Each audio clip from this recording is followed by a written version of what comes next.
एवं संस्थापक मान्यवर साहब श्री काशीराम जी के बताए हुए रास्ते पर चलकर परम पूज्य बाबा साहब डॉक्टर भीमराव अंबेडकर जी के मानवतावादी एवं आत्मसम्मान एवं स्वाभिमान मूवमेंट के कारवां को अपने आजीवन त्याग, तपस्या व कड़े संघर्ष से एक नई राजनीतिक ऊर्जा, शक्ति व पहचान दी है तथा उत्तर प्रदेश जैसे विशाल व महत्वपूर्ण राज्य में 4 बार अपनी पार्टी बीएसपी के नेतृत्व में सरकार बनाकर खासकर बहुजन समाज के लिए एक ऐसी मिसाल बन गई है जिससे प्रेरणा लेकर करोड़ों लोग आज यहाँ दिल्ली में भी सामाजिक परिवर्तन व आर्थिक तरक्की के मिशनरी कार्य से जुड़ चुके हैं। इतना ही नहीं बल्कि मैं खुद भी उनके इस नेतृत्व से प्रभावित होकर बीएसपी मूवमेंट से जुड़ा हूँ और अब उनके पद सिरों पर चलकर इस मिशनरी दायित्व को, कर्तव्य को व फर्ज को अपनी आखिरी सांस तक निभाने की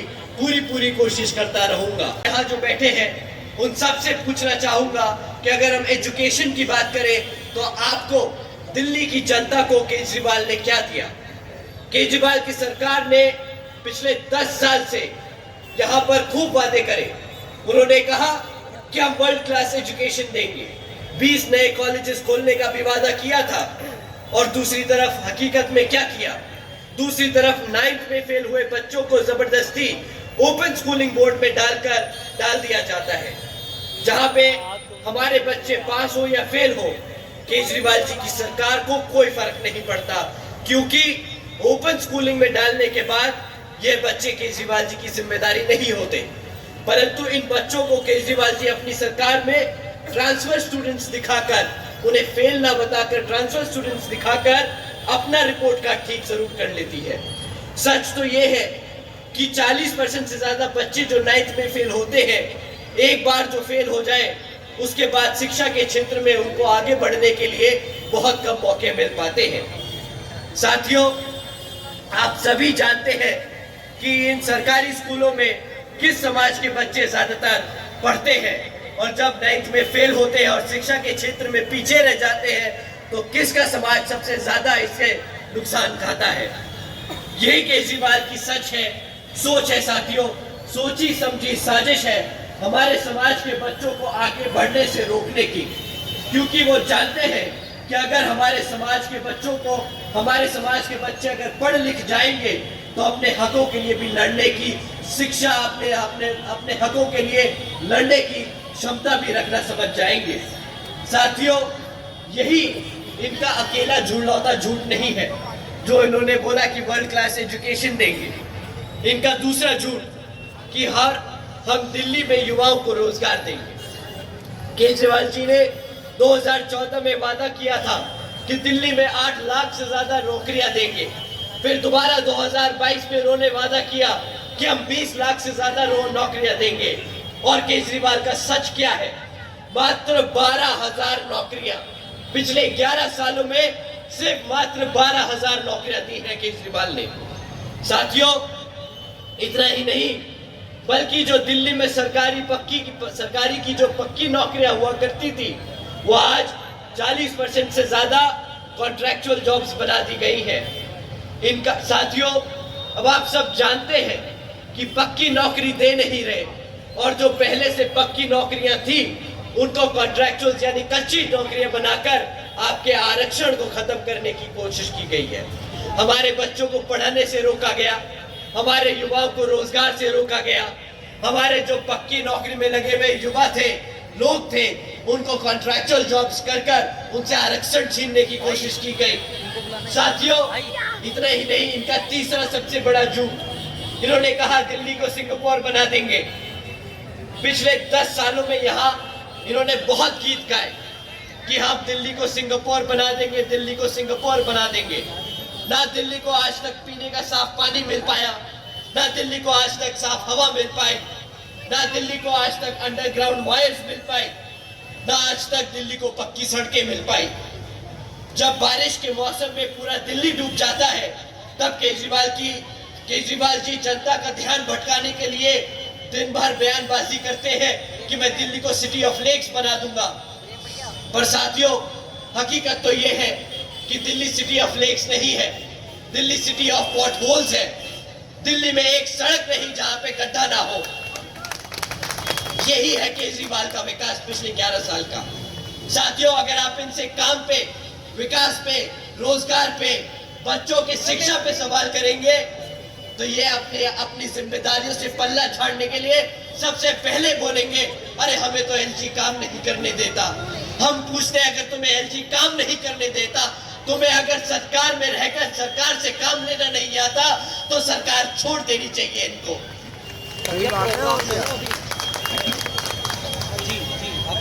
साथियों, केजरीवाल जी ने तो इतनी लंबी लंबी फेंकी थी, उन्होंने तो ये भी कहा था कि मैं तो यमुना को भी साफ कर दूंगा अगले 5 सालों में, और फिर मैं पूरे दिल्ली वासियों के साथ यमुना में डुबकी लगाने जाऊंगा।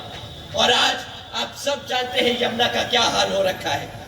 इतना ही नहीं, केजरीवाल जी ने तो ये भी कहा था कि भाई, बहुत गर्व से बताते हैं कि मैं एक सीए हूं, मैं एक रिटायर्ड IRS ऑफिसर हूं, मुझे हिसाब किताब आता है। तो केजरीवाल जी आज दिल्ली 31 साल में पहली बार आपकी सरकार के दौरान क्यों घाटे में चल रही है, जनता को जवाब चाहिए आपसे।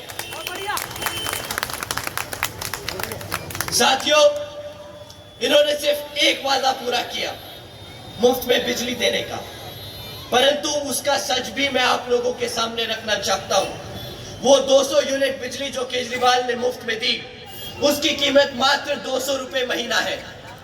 और मैं जानता हूं मेरा समाज इतना पढ़ा लिखा है और इतना काबिल है कि केजरीवाल के सामने 200 रुपए के लिए भीख में हाथ तो नहीं फैलाएगा। बताइए मेरे साथियों, फैलाओगे हाथ की नहीं? साथियों, परंतु पूरी दिल्ली ने हाथ फैलाया और इसकी कीमत भी आज दिल्ली चुका रही है। तो क्या आप जानते हैं उस मुफ्त में 200 रुपए की महीने की कीमत आप लोगों ने किस तरीके से चुकाई? आपने चुकाई ना शिक्षा लेकर, आपने चुकाई ना साफ पानी लेकर, आप लोगों ने चुकाई ना साफ हवा पाकर, आपने चुकाई अपने बच्चों के लिए ना नौकरी पाकर। साथियों, ना मिल पाया हमारे को इस सरकार से कोई ढंग का SC OBC समाज का नेता। हमने रोजगार, नौकरियां, पानी, हवा, शिक्षा सब गवाया, बदले में हमें तो एक नेता भी ना दे पाया आम आदमी पार्टी। साथियों, सिर्फ बदले में हमें पिछले 11 सालों में एक भ्रष्ट सरकार, एक भ्रष्ट मुख्यमंत्री और एक भ्रष्ट पार्टी मिली है। पिछले 11 सालों में इनके इतने घोटाले, एक बार सत्ता से बाहर हो जाए तो उनके घोटालों की लिस्ट सामने आ जाएगी। साथियों, अभी तो ये जेल के चक्कर काट के आए हैं, अभी तो ये शराब के घोटाले में चक्कर काट के आए।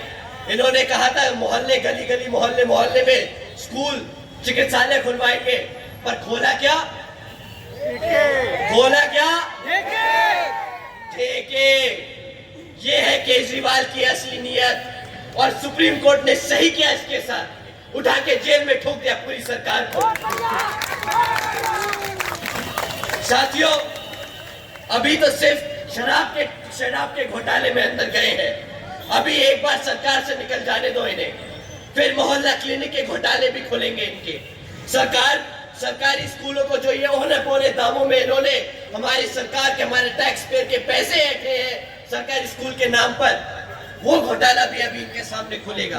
यमुना नदी को साफ करने का जो पैसा ऐंठा है, उसका घोटाला भी इनका सामने आएगा। फिर देखना पूरी की पूरी सरकार फिर से जेल में होगी।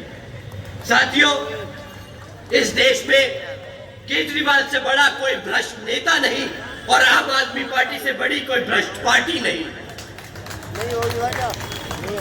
साथियों, जब दोनों डिप्टी CM और CM दोनों जेल में थे, ये चाहते तो डिप्टी CM और CM दोनों OBC और SC समाज से बना सकते थे, परंतु वैसे तो कहने को ये बाबा साहब के बहुत बड़े अनुयायी हैं, बहुत बड़े भक्त हैं, बहुत ज्यादा मानते हैं, परंतु जब इनके पास मौका था, जब ये दोनों जेल में थे, इनके पास मौका था कि SC और OBC समाज से किसी को तो डिप्टी CM और CM बना दे, परंतु किसको बनाया इन्होंने? बताइए किसको बनाया इन्होंने CM? आपके समाज में से किसी को बनाया? पता चल गया गद्दार कौन है?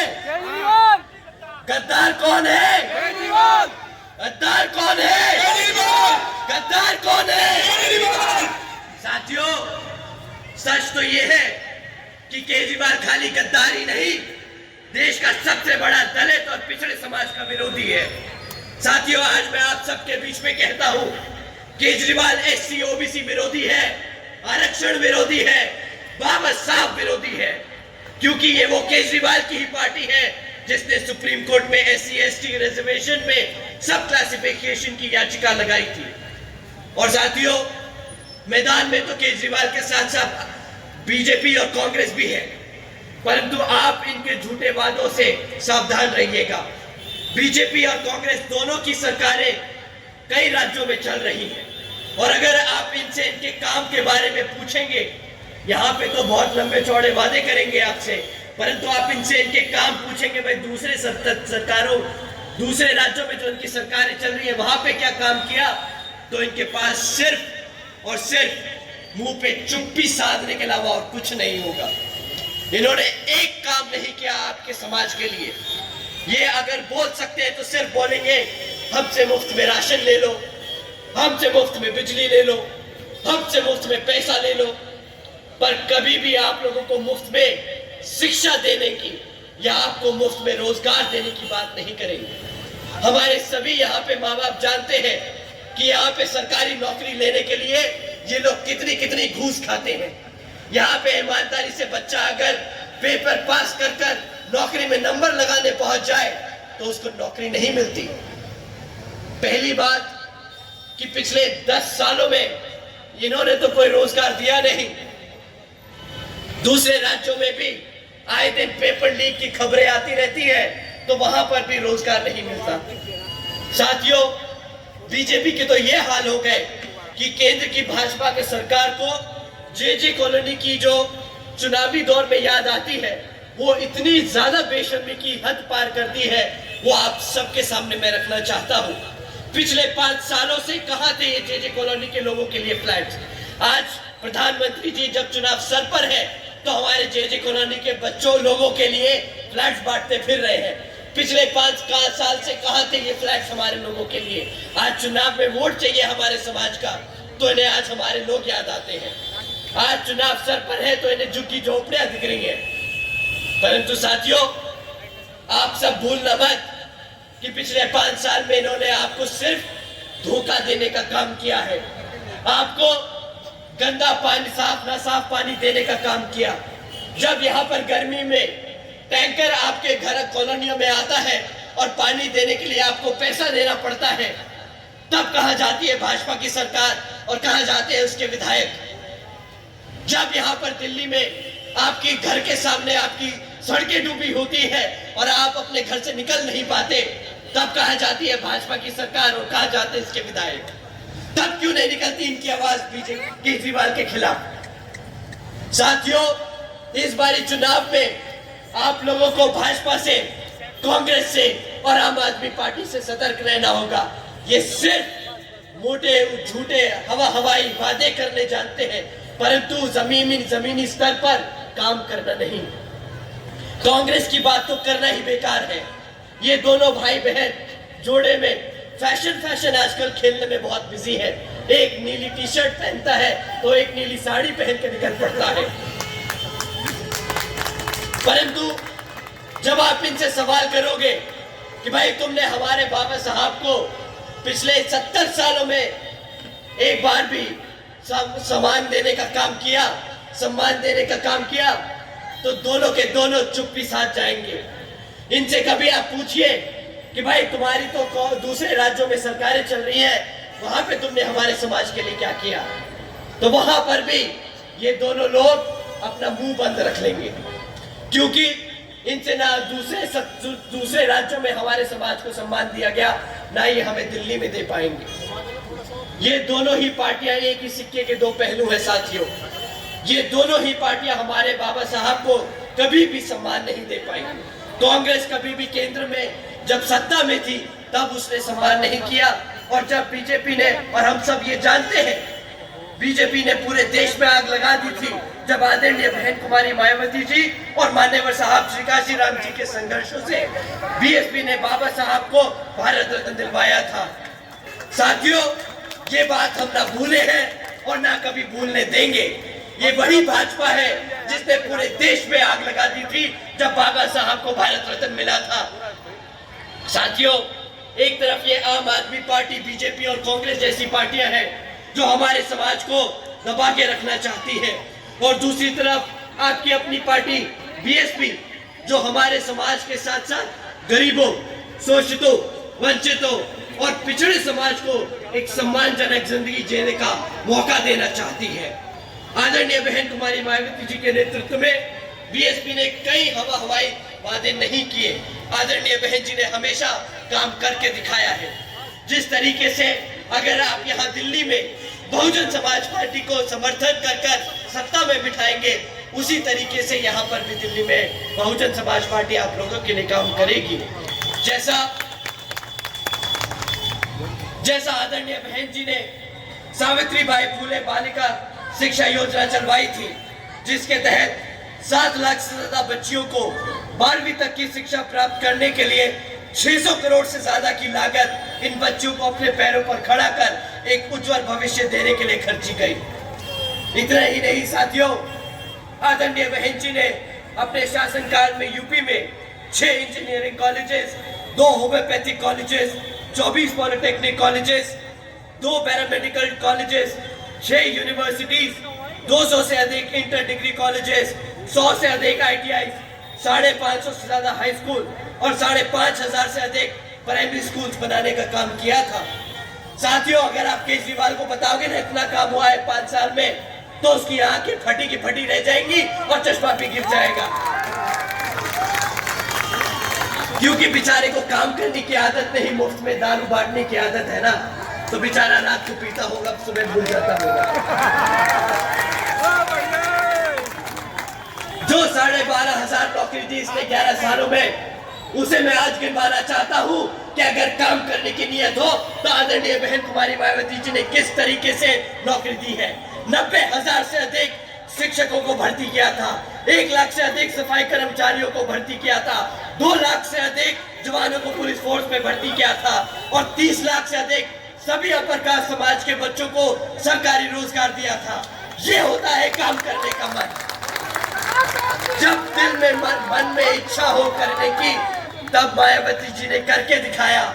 और ये एक तरफ अरविंद केजरीवाल है, सर्दियों में रुपेट लेता है, निकल पड़ता है सड़कों पे, मुफ्त में दारू बांटता है, सड़कों में पानी भरवाता है, जुमले वादे करता है, मुफ्त में क्या कहता है, बिजली दे दो, 2100 रुपए ले लो। अरे भाई, जिस चीज की जरूरत है इस दिल्ली को, वो कब देगा? इस दिल्ली को साफ हवा की जरूरत है। जब साफ हवा पे सवाल करो तो बोलता है पंजाब में चल रही है। आज तो आम आदमी पार्टी पंजाब में भी है, अब क्यों दिल्ली चौक कर रही है? अब क्यों दिल्ली में साफ हवा नहीं है? जवाब क्यों नहीं देता केजरीवाल? साथियों, ये आदमी वो है, इसे जो काम पे, जिस चीज पे आप सवाल पूछोगे उससे ये निकल के भागने की कोशिश करेगा। हर चीज के लिए इसके पास किसी न किसी को बहाना देने के लिए इसके पास किसी न किसी के ऊपर जिम्मेदारी थोपने का आदत है। इससे पूछेंगे कि भाई दिल्ली का ट्रांसपोर्टेशन, पब्लिक ट्रांसपोर्टेशन ठीक क्यों नहीं हुआ, तो बोलेगा एलजी ने करने नहीं दिया। सड़कें ठीक क्यों नहीं हुई, एलजी ने करने नहीं दी। अरे भाई, जब तेरे से नहीं होता काम तो छोड़ दे सकता, जिससे काम आता है वो कर लेंगे। साथियों, बहन जी गवर्नेंस मॉडल की तरह चलकर बीएसपी की सरकार ने प्रदेश में सभी समाज के लोगों को अपने पैरों पर खड़ा कर एक स्वाभिमान से जीने का अधिकार दिया था। इसकी तरह अपने बच्चों को, हमारे बच्चों को हाथ फैलाने पे मजबूर नहीं किया। परंतु साथियों, आप सब जानते हैं कि अगर किसी को कमजोर करना हो तो उसको नाकाबिल बना दो, और आम आदमी पार्टी, बीजेपी और कांग्रेस मुफ्त में हमें सुविधाएं देकर हमारे बच्चों को नाकाबिल बनाने की कोशिश कर रही है। ये इनकी सोची समझी साजिश है, क्योंकि जब हमारे बच्चे आदत छूट जाएगी, उनकी नाकाबिल हो जाएंगे, आदत बन जाएगी दूसरों की सरकार के सब्सिडी पे जीने की, तो साथियों अपने पैरों पर कभी खड़ा नहीं हो पाएंगे, जिंदगी भर इनके सामने हाथ फैलाते रह जाएंगे। आदरणीय बहन जी ये नहीं चाहती। आदरणीय बहन जी चाहती है कि हमारे बच्चे पढ़े लिखे, हमारी जनता साफ हवा में रहे, हमारे बच्चों के लिए रोजगार हो, वो ईमानदारी इज्जत से कमाए, अपने घर में पैसा लाके अपने माँ बाप को दे, और हमारे माँ बापों को सिर्फ मुफ्त में राशन के लिए राशन कार्ड में लाइन में खड़ा ना होना पड़े। ये चाहती है आदरणीय बहन कुमारी मायावती जी, ये चाहते थे बाबा साहब आप सबके लिए। परंतु ये केजरीवाल क्या जाने SC ST समाज का दुख और दर्द, उसका संघर्ष। ये तो IRS ऑफिसर रहा है, इसने तो 40-45 करोड़ का बंगले में रहा भाई साहब, कहता था मैं कभी चुनाव नहीं लड़ूंगा, फिर सबसे पहले मौका मिलते मुख्यमंत्री की गद्दी हड़प ली। कहता था मैं लाल बत्ती नहीं लूंगा, कहता था मैं सरकारी बंगला नहीं लूंगा। सही कहता था, सरकारी बंगला नहीं लेगा, प्राइवेट से ज्यादा महंगा तो सरकारी बंगला बनवा लिया। ये क्या जाने गरीबों का दुख, ये क्या जाने गरीबों का दर्द। खुद के बच्चे तो प्राइवेट स्कूल में पढ़ते हैं, इसके खुद तो प्राइवेट स्कूलों में पढ़ाया इसने। ये क्या जानता है सरकारी स्कूलों में बच्चे जिस समाज के पढ़ते हैं उन्हें क्या दिक्कत आती है। खैर, मैं आप लोगों का और समय ना लेते हुए आप सभी को बस यही दरखास्त करूंगा कि एक तरफ आम आदमी पार्टी, बीजेपी और कांग्रेस जो आप लोगों को गुलाम बनाना चाहती है, और दूसरी तरफ एक बीएसपी की सरकार है जो आपको और आपके बच्चों को पढ़ा लिखा कर एक काबिल व्यक्ति बनाना चाहती है। साथियों, इन्हीं कुछ जरूरी बातों के साथ ही अब मैं आप सभी लोगों से मेरी व खासकर आदरणीय बहन कुमारी मायावती जी की एक खास विशेष अपील है कि इस विधानसभा चुनाव में आप सभी लोग हर मोर्चे पे सावधान रहें, हर मोर्चे पे सावधान रहें, क्योंकि आपका वोट बहुत कीमती है। आपका वोट कोई खरीद ना पाए, आपका वोट कोई लूट ना पाए, आपका वोट कोई पढ़ने से रह ना जाए। साथियों, जाति बिरादरी, धन बल, मंदिर मस्जिद या किसी भी भावना आदि के नाम पर कोई स्वार्थी अपने जाल में फंसाकर आपके वोट को दुरुपयोग ना कर ले, क्योंकि देश के हर एक महिला, पुरुष व युवा को वोट का अधिकार यहाँ परम पूज्य बाबा साहब डॉक्टर भीमराव अंबेडकर जी की अति महत्वपूर्ण देन है। तो इस विधानसभा चुनाव में साथियों, आप यहाँ पर अपने बीएसपी के प्रत्याशी लाल सिंह जी को भारी मतों से वोट देकर जिताने का काम करें।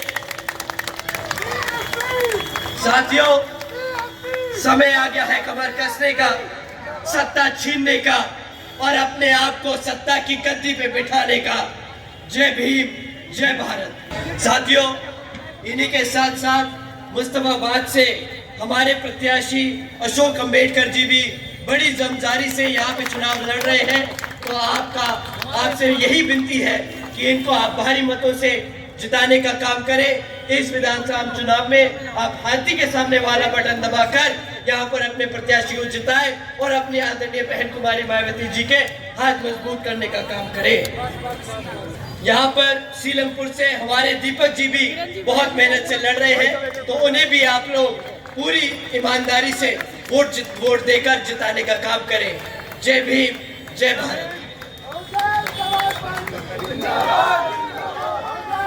भाई आकाश आनंद जी जिंदाबाद, भाई आकाश आनंद जी जिंदाबाद, जिंदाबाद, भाई आकाश आनंद जी जिंदाबाद, जिंदाबाद, युवाओं के हृदय सम्राट भाई आकाश आनंद जी जिंदाबाद, जिंदाबाद, भाई आकाश आनंद जी जिंदाबाद, जिंदाबाद, भाई आकाश आनंद जी जिंदाबाद, जिंदाबाद। हम आपके साथ हैं, हम आपके साथ हैं। आकाश जी आप संघर्ष करो, हम आपके साथ हैं, आकाश जी आप संघर्ष करो, हम आपके साथ हैं, आकाश जी आप संघर्ष करो। हम आपके साथ हैं।